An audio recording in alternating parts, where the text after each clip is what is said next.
Hello and welcome back to the channel. You join me on a bridge that leads to a very special estate lake with a private island. Let's go have a look around, talk about tactics, get the rods out and all things fishing, and hopefully we can land a few fish along the way.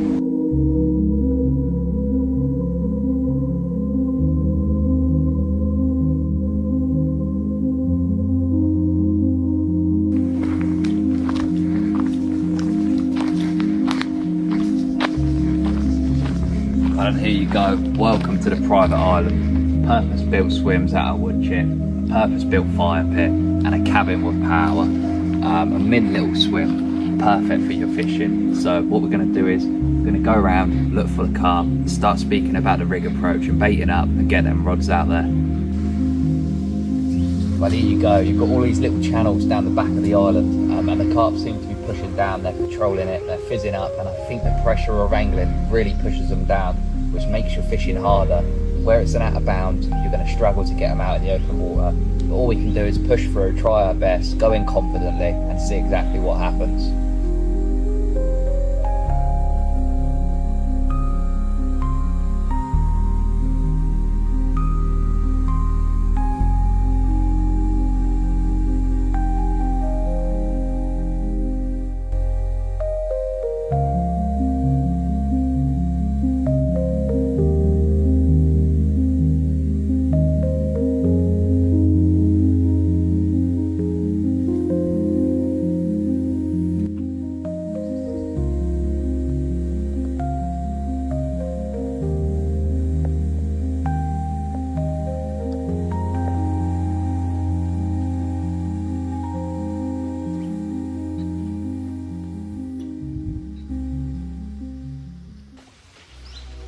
So last night, initially, I went in with two rigs, two Ronnie rigs, 7.5 inch boom, and those 12mm pink squid pop-ups. And I had a pike pick it up at about 12:30 this morning, something like that.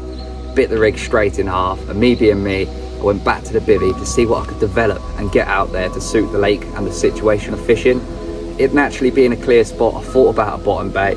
So I started tying up a little hair rig. That's 15-pound IQ. It's simple as that. A little quarter curve shanking barbless, 12 turns down the shank, a nice long hair with a simply black bottom bait and a pink 12mm squid pop up.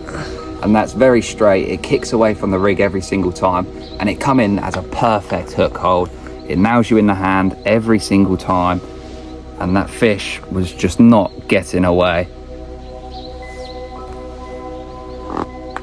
So it's 3:30 this morning, just before first light. I was sat up and the rod got an absolute one toner.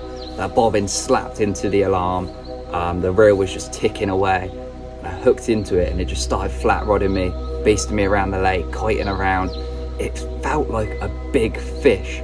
But once it come in the net, it was a really special mirror at 22 pound. I'm gonna cut some footage into this now and then we'll talk about it a little bit more in a moment. Okay. Just as that sun's coming up, around 3:30 AM, bobbin slapped up to the rod, absolute screamer, and this one beasted me around the lake. Just about to get a weight on it, it's coming up 25 without the sling, so it's probably around that 20-21 pound mark. A really nice halfling, slip her back. So a really nice fish there to get off the mark, a nice mirror, buzzing with it, first time down here, first night, and I managed to hook one over that spotted area on that hair rig, absolutely nailing it. So I got that rig back out there, I left the left-hander, I just left it. So coming through to about 9 AM this morning, again, exact same. Bobbin hits the rod, slaps straight up, screams off, and it comes in with something a little bit more special this time. 24 pound, a really dark scaly banger. Let's go into the footage of this one.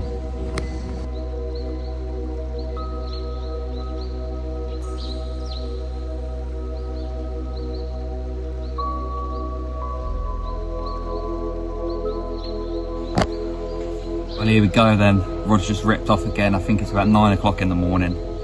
Really dark scaly one, a mint fish. It's got a dorsal up for us. Beasted me around the lake once again, held her ground and just kept kiting. Gonna slip this one back, get them rods back out, and hopefully we can keep powering through. Right, here we go again.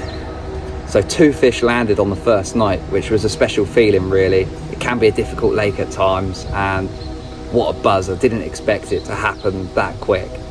So probably about 9 spods over the rods last night. I think the fish are feeding heavy on the boilies. That's 15mm animal from Acebaits and 18mm animal from Acebaits, all in the bottom baits. Probably mixed with about 50% of tiger nuts, and then fishing that pink over the top. I think they're just picking that off straight away. So we're going to see what the next night brings us. We're going to get the fire on the go, and hopefully there's another good night fishing to come.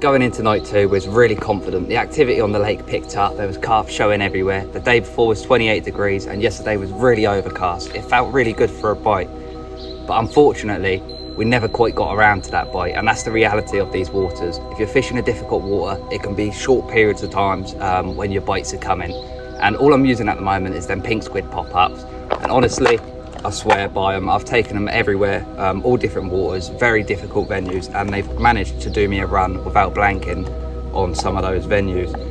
So during the session, me and the lads were talking about the downwall at the back.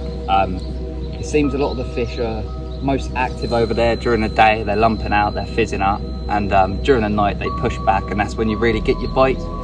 So obviously 3 o'clock this morning, you're waiting for that anticipated bite again, which unfortunately didn't happen. I don't know if it was the angling pressure that managed to spook them off, but that was definitely the way they were swimming.